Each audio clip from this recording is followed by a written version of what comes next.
acknowledging the traditional custodians of the lands on which we each gather here today. For me, I sit in the traditional Treaty 7 territory of Southern Alberta, Canada. We acknowledge our First Nations people and their deep and continued connection to country and culture. We pay our respects to their elders past, present, to their ancestors and descendants, as well as our own. And we also acknowledge our friends who are living with dementia and commit to advocating with them as we strive to ensure that they live in a humane, meaningful, connected, and respectful manner.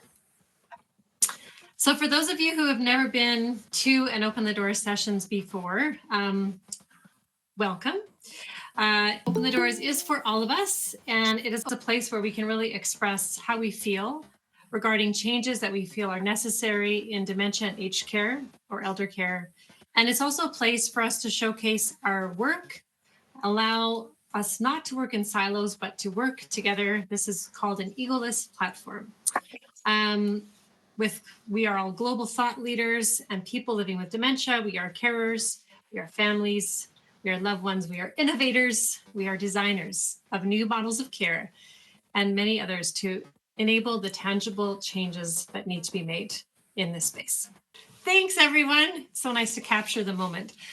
And speaking of moments, I'm not sure if anyone saw the post that I put out there to invite folks to come to today, but I've just been really struck with this whole, I guess you could call, perspective of life happening in moments and life happening in minutes. And I think minutes is just sort of that chronological, the clock is ticking, it's going.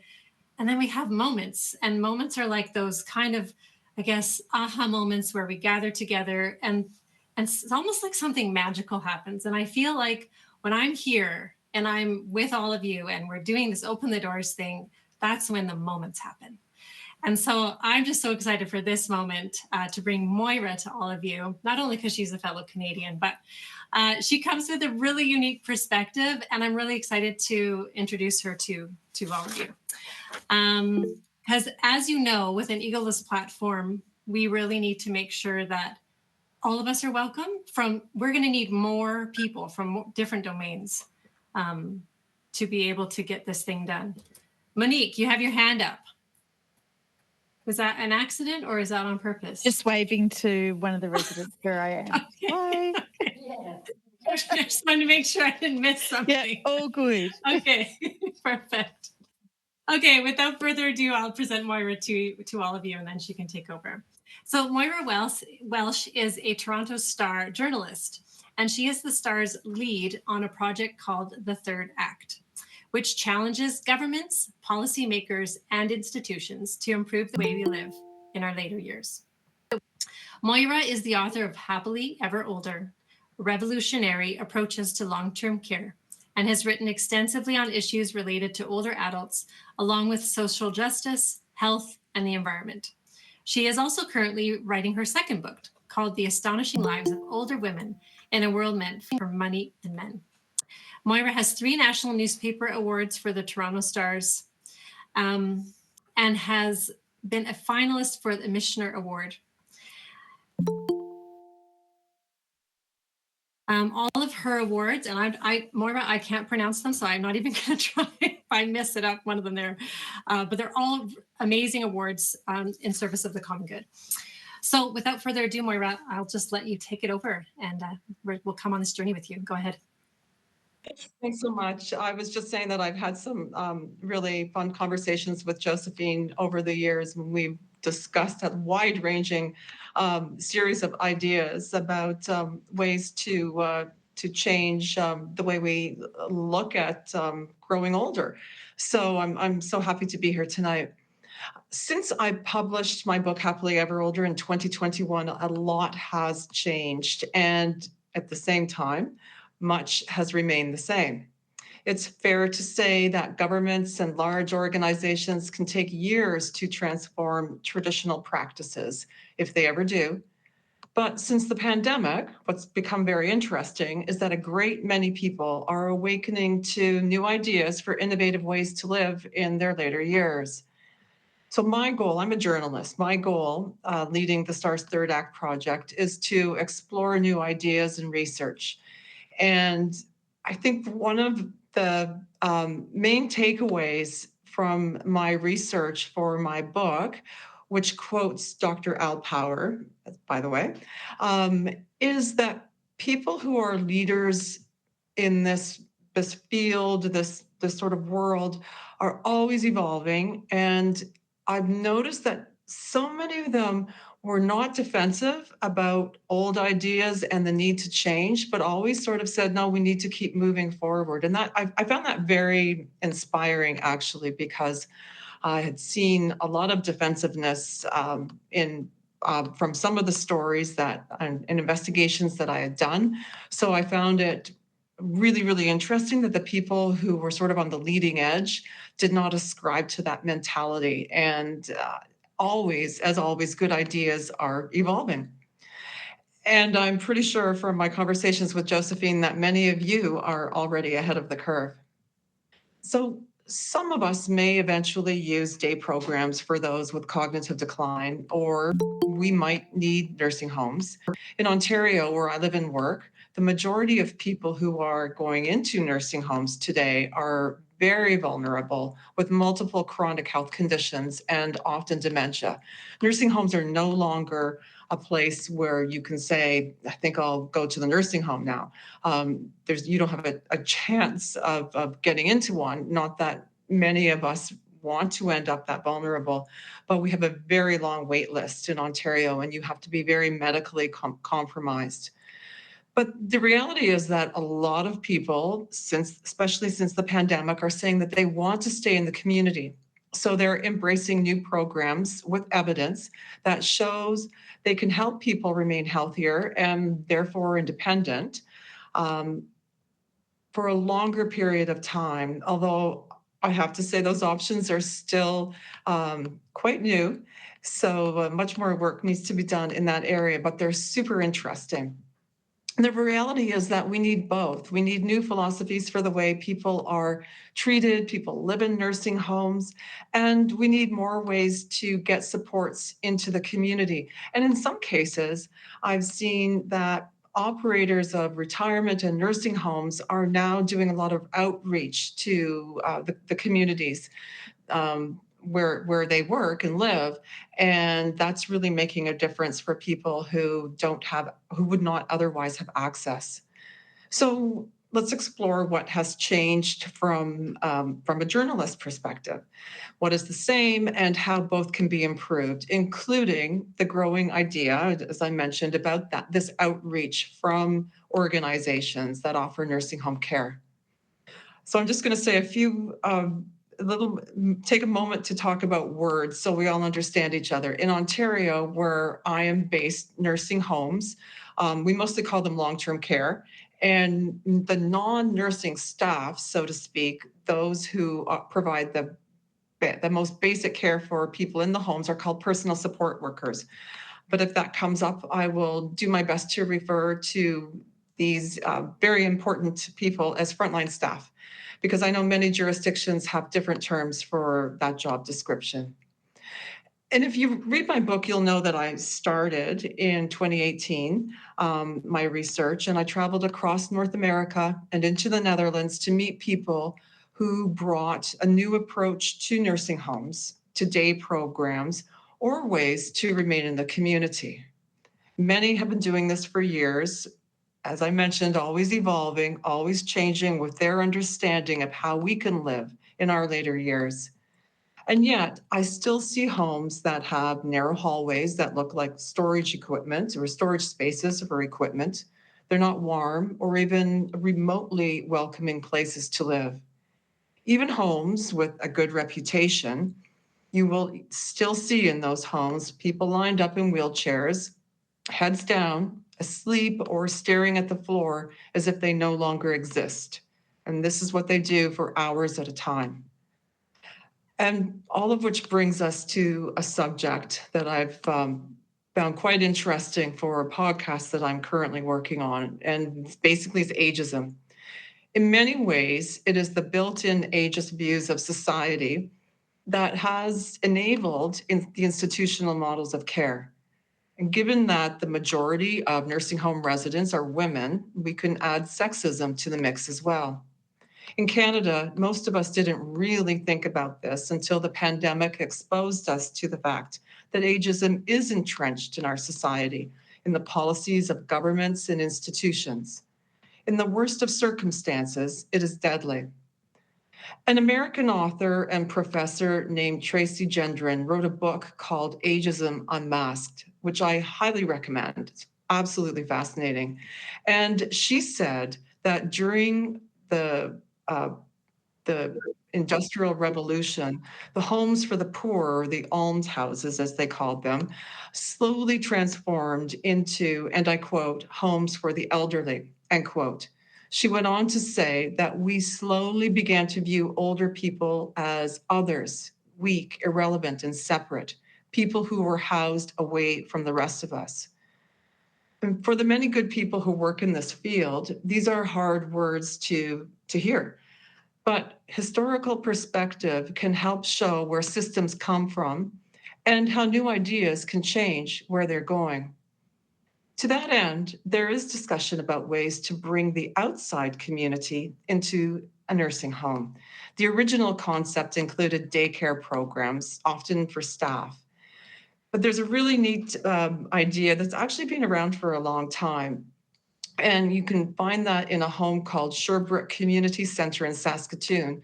It has a partnership with the local school board. So roughly 20 grade 6 students from across the city come to the nursing home every day for classes and connections with older adults. The idea is to study with mentors, including older people who live in the home. In Ontario, we have fairly conservative ideas still, but there are increasingly plans to do things differently. And one of them I find quite interesting is a nursing home village on a university campus in the city of Peterborough. It's a partnership between the university and the company that operates the homes. Students would do work placements in the home and research, and residents would have access to nature trails, intergenerational living, and student housing would be nearby. And the goal is really to focus on intergenerational communities and bring people together, which is not, of course, entirely unique, but it is a new approach, certainly in this jurisdiction. When I visited De Hogevik, the village style nursing home in the Netherlands, one of the founders said that when consulting with international operators who are interested in the design, the ideas that they now put forward are more inclusive, bringing communities into the home instead of keeping it separate. This idea, the freedom to move around the village, even though the doors to the street outside are still locked, seemed novel at the time. In many homes, locked doors are still very typical. For my book, I interviewed Dr. Alan Power, a well-known US geriatrician. I didn't know, Al, that you would be here tonight. And he told me that years ago, he came to the realization that interior doors of nursing homes do not need to be locked. Since most people living in a nursing home today have some type of cognitive decline, he said, there's no real need to keep people apart. So instead of keeping certain people in a locked unit and others in different units, let everyone move freely within the home.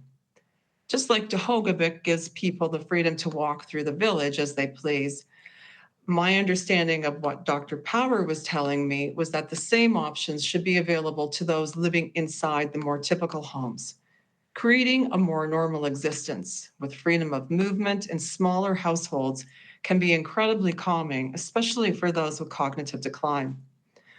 One of the most beautiful places that I visited for my book research was just outside of Chapel Hill in North Carolina, a retirement community called Carroll Woods. It is a stunning location surrounded by acres and acres of forest of tall oak trees.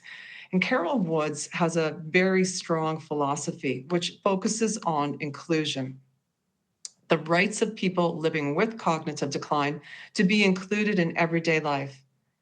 If they're able to get up and walk on their own, um, they are free to eat in the dining room with those residents who do not have dementia. And in fact, if you choose to live at Carroll Woods, as a great many do, including retirement professors or bureaucrats, there is a recognition that inclusivity will be part of your day-to-day life. Until a few years ago, a woman named Pat Sprigg was the leader of the community. And when I visited, she told me a story that was incredibly compelling. It was about an older man who lived there. He once worked in the CIA, she said. Now he has dementia. He was also very energetic. Every morning he'd go outside and walk through the forest. A few volunteers followed at a distance to give him his space. And Pat said, in his mind, the man was checking the perimeter of the property, making sure that everything was safe. As it happens with dementia, he was sometimes living in past moments. He would walk for at least an hour every day, and when finished, he'd come to her office and tell her about the snipers that he saw or the bombs that went off, but he wanted to let her know that all was now safe. And what she said after our conversation really stayed with me. She said, "Can you imagine what he would have been like if he was locked in a memory unit all day?" And that is the point that, from all the interviews I've done, so many leaders want to make. If you give people freedom of movement to walk, to spend time outside, it offers a more normal existence. We all need time in nature to feel good, to feel the sun on our skin. Doctors are now prescribing walks in a forest. So, by enabling people to live with freedom, you can create a healthier lifestyle, one where they're not frustrated with pent up aggression from sitting in a wheelchair all day, every day. The other piece of this is risk. Dr. Bill Thomas, as I'm sure many of you know, has spoken about what he calls surplus safety, keeping people locked away from any chance of accident or bump out of fear. Sometimes the fear is more related to government oversight. But as many say, to be alive is to live with risk, and we cannot take the opportunities, or we should be taking opportunities for calculated risk and a better life, and enabling people to live that way, no matter what their age. I'd like to tell you about a recent story that I did. It was initially for two women who were celebrating their 80th birthday, and they do a lot of what most of us would call daredevil adventures. So they decided to go skydiving. But in my research, I ended up speaking with some people from Schlegel Villages, which is a nursing home chain in Ontario, and they had been sending people skydiving as well. They're residents of their long-term care homes, and the stories that I was told were just fabulous. So I included it in my piece, and I think the favorite little anecdote that was given to me was a woman who went in a hot air balloon and there was a malfunction. And so the basket dropped down to the ground. It took out a row of corn in a cornfield and it bumped about 4 times and then toppled over to the side and she had to crawl out. And the next day, she regaled all of her friends during happy hour with this adventure, and she's 93 years old. So I just I found that absolutely fascinating and something that I had not yet encountered. So you are constantly learning something new all the time. But certainly there was a 94-year-old man who went skydiving. They told me that there was somebody with one leg who did a standing landing after they went skydiving. So people can be accommodated in so many different ways. I know that you had David Sheard speak to your group recently. And the program that he created, Butterfly, which is now part of Meaningful Care Matters, also promotes the idea of a normal life, one that includes the freedom to make tea or toast with marmalade. I've not yet seen an independent study on the outcome of the butterfly model, but there is qualitative evidence to support it from families and staff. Interestingly, Butterfly has been adopted in a dementia unit at the William Osler Hospital in Ontario, a very large hospital system just outside of Toronto. And the hospital said their early data is promising. Another well-known brain research center in Toronto called Baycrest operates long-term care, a retirement home, and a memory care household. And I wrote a story earlier this year about the program that Baycrest created for people living in its memory care household.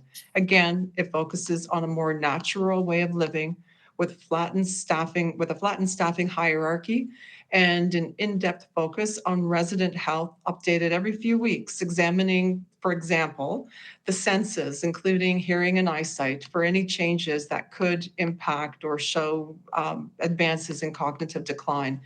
And if they see that, then they would adapt the way they interact with the individual person.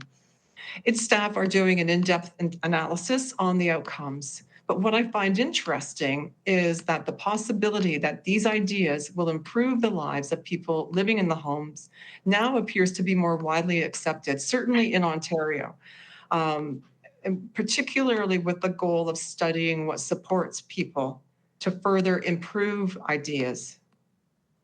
Globally, the world is aging. Some countries like Canada are fast becoming super age, which means that by the early 2030s, nearly 1/4 of our population will be over 65. Although, to be clear, most 65-year-olds no longer fit the stereotypical trope of older adults. Our new longevity offers great potential for innovative ways to live, but also a warning to governments. Because if we do not help people stay in the communities with support, the outcome could be dire and very expensive. We're already lagging. The best time to have acted was several decades ago. So, in many ways, at least in Ontario, there is no time to waste. I'd like to talk about the way that people are living outside of long term care and about older women. It is statistically accurate to say that women outlive men by years. Moving forward, we need to consider the reality that a large number of older women living solo means many will suffer from physically debilitating loneliness. They're also more likely to have Alzheimer's. The list of vulnerabilities goes on, but those are some of the hidden issues that could go unnoticed. As we grow more vulnerable, a great many of us, female and male, can stay in the community through the right combination of housing with built in health programs and the social supports that help people live with purpose, a sense of importance. I can't imagine anything worse than spending 30 years after retirement feeling like you do not matter. One of my favorite topics, and I've written about this extensively, is the concept of NORCs, naturally occurring retirement communities. And to be precise, I am referring to NORCs with built-in health, exercise, and social supports. Originally, they began in New York City in the 1980s, officially in co-ops, and sometimes outside the city in neighborhoods of single-family homes. It's important to include low-rise neighborhoods in these conversations because many older people are now starting to refuse to want to sell their homes and move elsewhere. And to be clear, without the supports embedded, NORCs are nothing more than a building or a neighborhood with a preponderance of older adults. But there's a growing belief among policymakers and researchers that uh, putting supports into the community in neighborhoods or in buildings can help people live at home for many, many years. And from the stories I've written on doctors who make house calls, there are a lot of very vulnerable people living in an apartment somewhere with no one to help. They often die alone.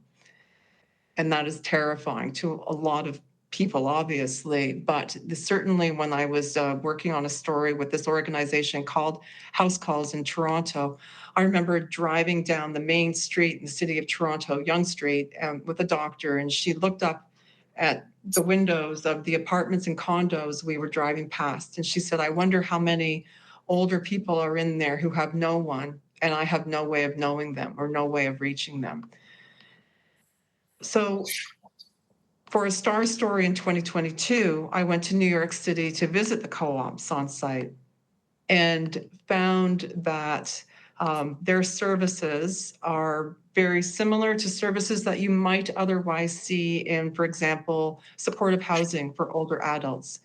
Mostly they're operated by not-for-profit organizations. They organize healthcare, social programs such as sessions for on art for people with dementia, yoga, Pilates, cultural events, meals, music, or theater. There's usually an executive director, social workers, or a nurse or two, and a large contingent of workers, including doctors from local hospitals, public health staff, or nursing students on internships. The opportunities for connection are endless. And some of the outcomes were unexpected and interesting. Property managers of the buildings said that the resident visits to their offices, which previously involved long complaints about, say, television volume or a neighbor's off key singing, those complaints dropped significantly because people were otherwise occupied and they were too busy to dwell on picayune details and annoyances. Another surprising outcome, according to the executive directors I spoke with, was the fact that most residents eventually died in their homes without going to long term care. They did this with help organized by social workers and nurses. They were able to remain living comfortably until the end with that support. Rutgers University studied a New York organization called Self Help. It operated supportive housing for older adults, which is different than the multi generational NORC buildings, but they use the exact same programming, much of it reflecting community interests. Rutgers found that residents made fewer trips to hospital emergency departments, and if they were admitted to hospitals, they had shorter stays. They also had a lower incidence of hospitalization for chronic conditions like lung diseases, congestive heart failure, arthritis, or pneumonia. More recently, I wrote about Halton Community Housing Program, which is a municipality just west of Toronto, which had a program with a similar idea. It has an on-site leader called a community connector. In this case, it is a frontline worker who helps residents find their way through our Ontario's very complex healthcare system. She organizes social events, visits departments to ensure there's food in the fridge, talks about medication, and organizes the services of more than a dozen agencies providing home care in the building. It is supported by a government organization called the Burlington, Ontario Health Team. And in many ways, the OHT, the Burlington, Ontario Health Team's data on outcomes reflected the data from Rutgers. Residents have fewer non-emergency department visits, hospitalizations related to chronic conditions such as COPD, heart failure, hypertension, and epilepsy were fewer and shorter in duration. So the question I would ask to the people who control in my jurisdiction is why haven't these ideas been embraced by consecutive governments? There is some research going on into NORCs, and a lot of them have found in the early stages of research diminished loneliness, which is such a problem among older women, fewer falls, and the need for less home care for those people who partake in the programs. So all good reasons for more government funding and more interest in these kinds of ideas. In closing, I'd like to tell you a story of a husband and wife I met in New York City. Dana and Frank Minea were scholars, entrepreneurs, teachers, and artists. Frank once founded a nightclub in the Bahamas and made a movie about it called Banana Boat Beat, starring Milton Berle's sister. He'd appear at Bahamian events with Sidney Poitier and Harry Belafonte. Dana taught at an inner city school where she met Frank, her future husband, and together they moved to the Morningside NORC near Columbia University. It's a community of 6 apartment buildings with 980 units in total. When I met them in 2022, Dana was 78 and Frank was 89. He has significant dementia, but they lived at home in no small part because the social workers there knew how to plug them into Medicaid home care, enabling Dana to get the support she needed throughout the week and still have a vibrant life. So instead of living an isolated existence as the main caregiver for her husband, Dana was able to go to yoga classes, book clubs, the gardening club, and a current affairs discussion group, which she loved.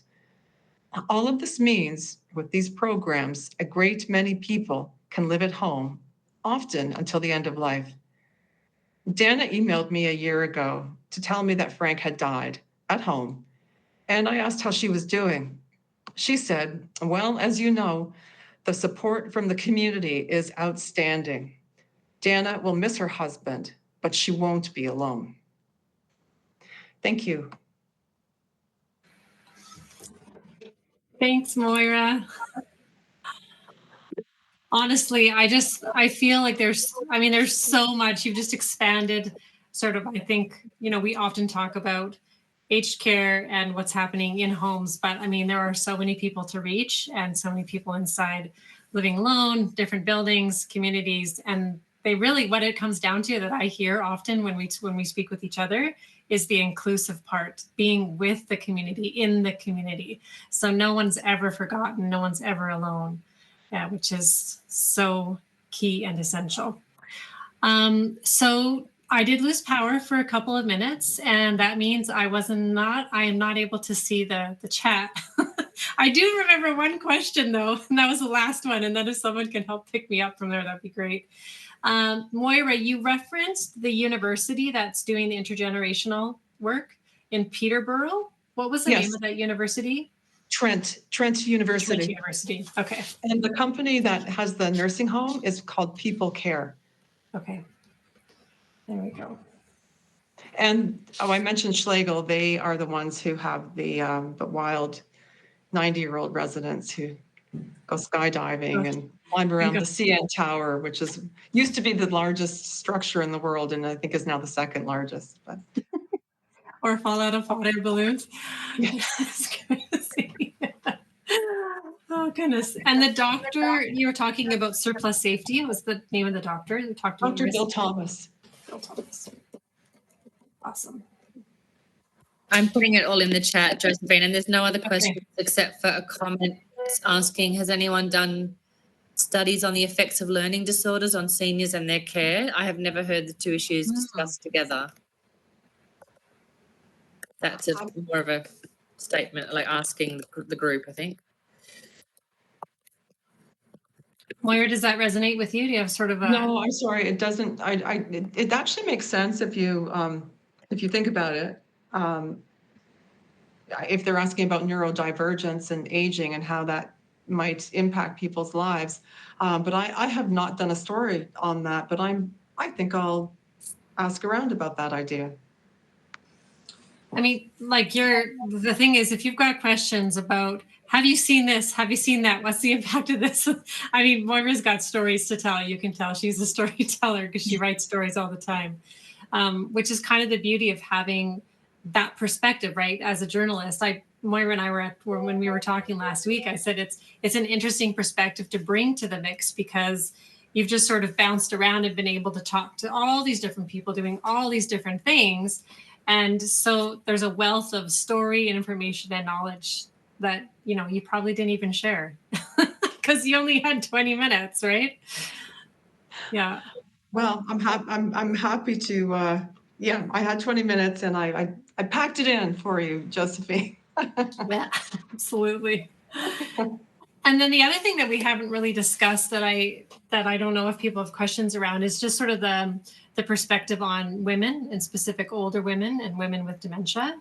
Because that is a niche we haven't really explored here on OTD thus far. I think that's really interesting. There's a lot of studies now coming out, one being done by a friend of mine called Nikki Johnson. She's doing her PhD research in childhood trauma and younger onset dementia in women. And I know personally, working in this space for 15 years, I can pretty much tell who's had childhood trauma when I meet them without opening their file, or their file will not contain it. I'll have to dig deeper.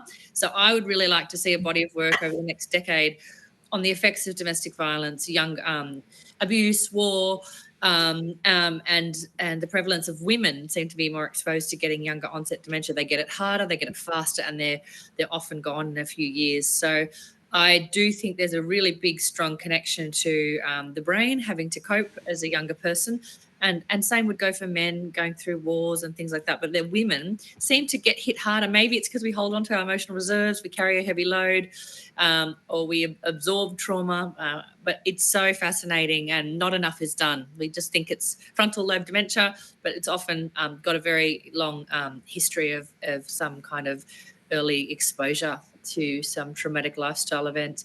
Has anyone else seen that in their work? Women who are, PTSD and dementia, 100%. Yeah, and that's only my personal observations of working in Canberra over 17 years. I'm sure there's pockets all over the world that are going through the same thing. Oh, great. Al, got your hand up? Yeah, thanks, Nicole. I just want to mention there is a researcher in Montreal, Sonia Lupin, who does some very interesting research around chronic low-level stress and brain function. And she's published several studies showing that by using cortisol levels as a measure of chronic stress, showing that particularly middle-aged women, but middle-aged people in general who have high chronic stress levels actually have shrinkage of the hippocampus, the memory areas of the brain, over time, even healthy middle-aged people. And she also has gone and looked at those same cortisol levels in children who live in concentrated poverty and found the same elevated levels, suggesting that stressful childhood events can certainly predispose you to perhaps, that dementia may be as much a social disease as it is a neurological disease in many ways. Thank you. I've just added the link. I think I found her, Sonia Lupien at the Royal. Yes, Lupien. Got it. I guess you would say. Lupien, thank you. I've shared it with the group. Yeah. Oh, there's another question. Another question there in the chat.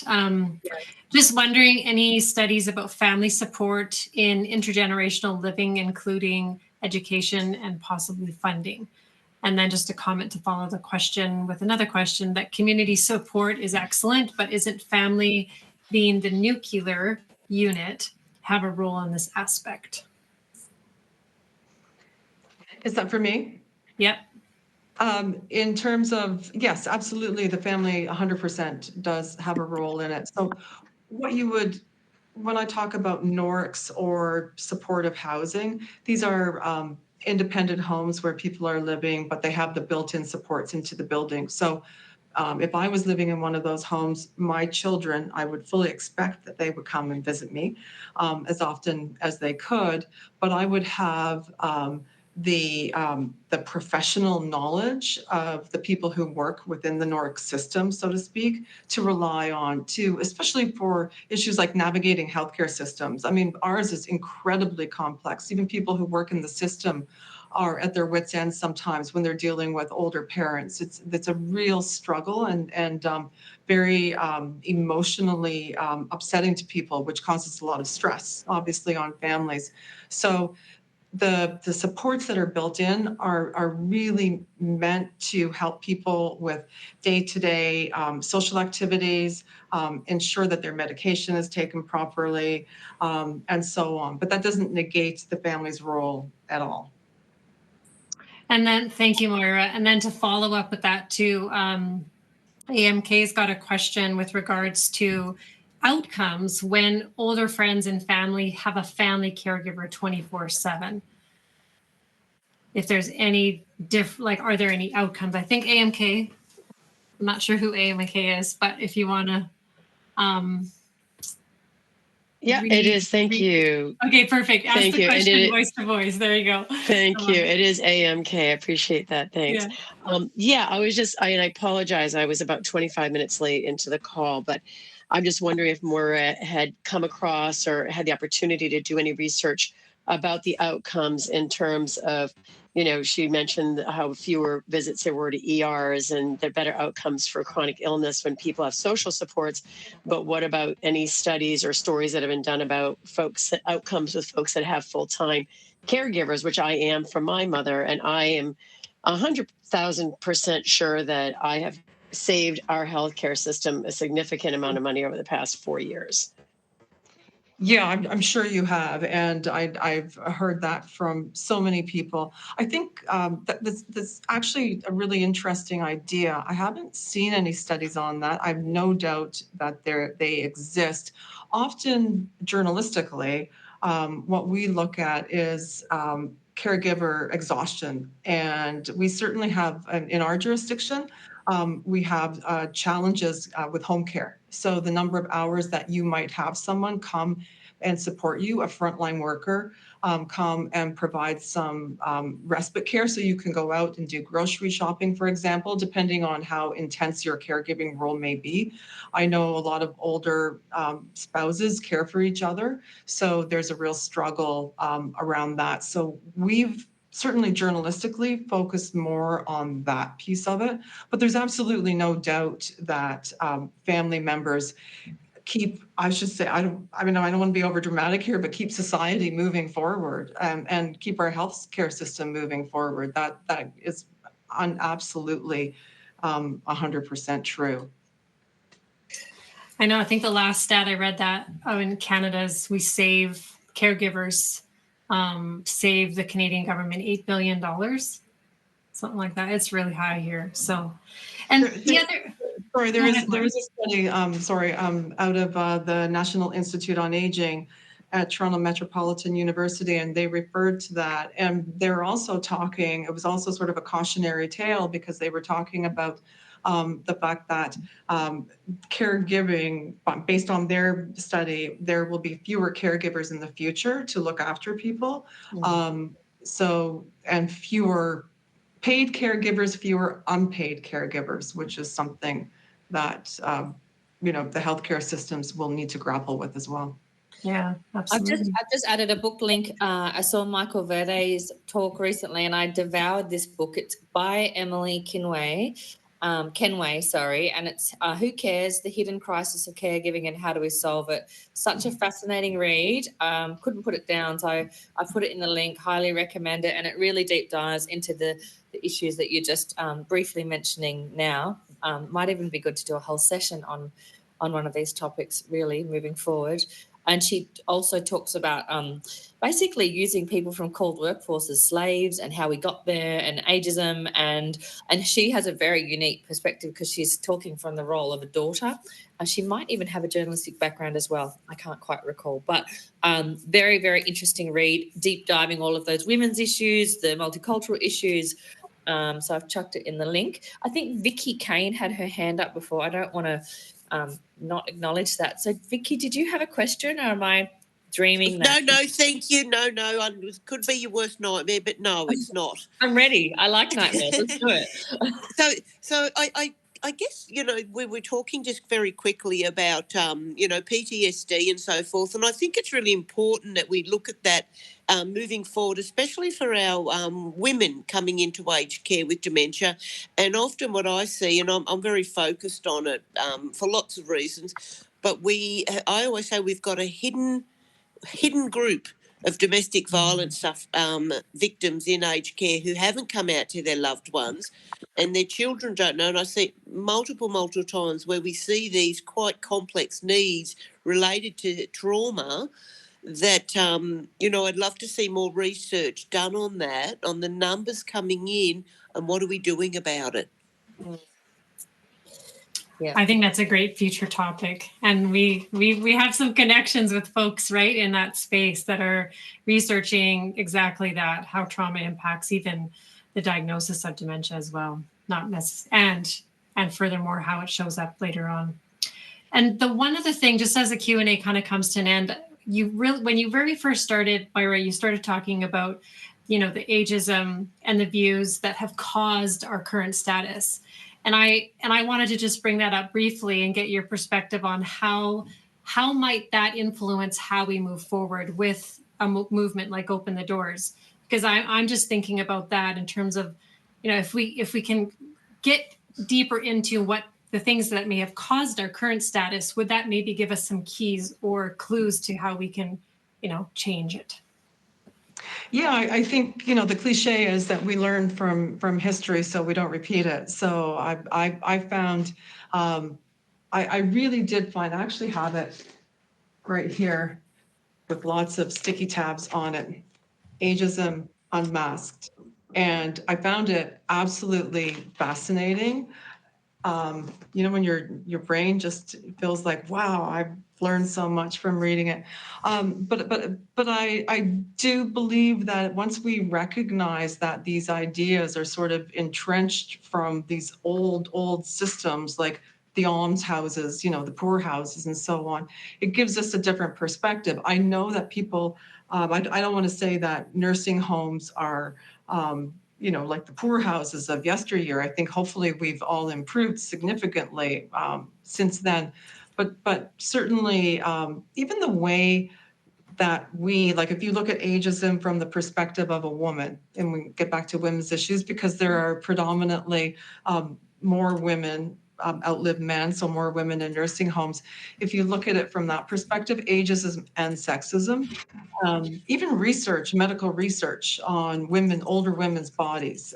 I've been doing some research on that recently for my next book, and that's absolutely very compelling as well, the challenges that people face. So I just think learning a lot about where we came from is very instructive. Beautiful. Worth it for sure. It'll help us open some doors as we move forward for sure. Well, thank you. I am going to pass this over to Aaron, I believe, and he will take us through our wrap up and tell you some good news coming up. And that's it from me. Thank you, Josephine. Moira Welsh, just thank you so much for such a beautiful and thought-provoking presentation this morning, or this evening is where you are. You're an absolute wealth of knowledge, and it's so valuable for Open the Doors that we share all this information and we get your information. By sharing information, that's how we're going to turn the tides and get these doors open. So a couple of particular points that I took from your presentation. Good ideas are always evolving. I thought that was fantastic, and that's very much the Open the Doors philosophy. We need to do both. We need to do community programs as well as that sort of clinical support, I guess, and aged care facilities.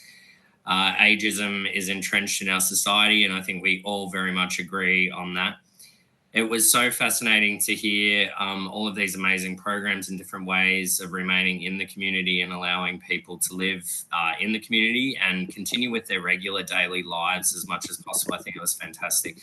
I know a lot of it's been covered in the chat and the questions. I was also particularly fascinated by the Trent University and possibly University of Peterborough information, so I'm going to go and read up on that afterwards. And I also love the story about the former CIA agent. I thought that was absolutely fascinating, very thought-provoking. It's just how we look at things. So thank you so much. In closing, I just wanted to provide an update that Michael Veraday is coming to New Zealand and Australia this October and November. And he will be running sessions across different parts of Australia, and Monique will be updating and supporting that through. We're going to post some more information about options to attend those sessions, and links to purchase the tickets will be in the newsletter. And our next Keys to the Door meeting will be on the 24th of September. And I believe that's around sexuality. Is that correct? When yes means yes. Yep, we're talking about sex, Aaron. Don't you worry. Watch me get awkward.